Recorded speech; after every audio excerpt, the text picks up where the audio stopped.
تعالوا كده نشوف مع بعض اختيارات حلمي طولان لمنتخب المحليين، واللي فيه لعيبه كتير قوي ما تستحقش ان هي تنضم لمنتخب المحليين، وفي لعيبه ما انضمتش لمنتخب المحليين. وانا مستغرب من قايمه في كذا لعيب كده، يعني ازاي ما انضموش للمنتخب بعد ادائهم الرائع في الدوري المصري السنه دي. احمد الشناوي، علي لطفي تمام، عصام ثروت تمام، لكن محمود جاد ما بيلعبش في بيراميدز، واخده على حساب عامر اكتر حارس في الدوري عامل كلين شيت. في الدفاع الونش، احمد سامي، محمود رزق، علي الفيل، مصطفى العيش اللي هو برضه ما بيشاركش مع الاهلي، عمر جابر اللي هو بيقدم مستوى سيء جدا مع الزمالك، كريم فؤاد اللي هو بيلعب باك شمال، هو اخده باك يمين، كريم حافظ ويحيى زكريا، وسايبين علي فوزي وباهر محمدي واحمد حجازي.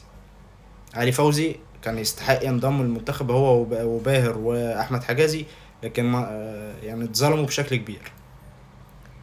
خط الوسط النني، اكرم توفيق، السولية، قطة، عمر الساعي، غنام محمد ما عنديش مشكلة لحد دلوقتي، لكن قفشة برضو ما بيقدمش المستوى المطلوب منه عشان يروح المنتخب.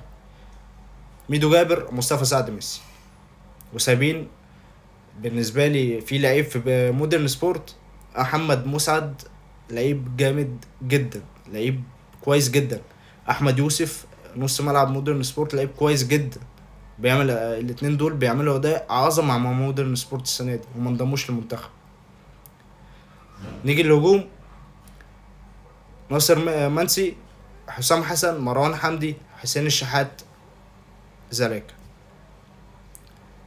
ما عنديش اي مشكله، لكن حسين الشحات برضو ما بيشاركش مع الاهلي بشكل اساسي، ولما بيشارك ما بيشاركش المستوى المطلوب منه.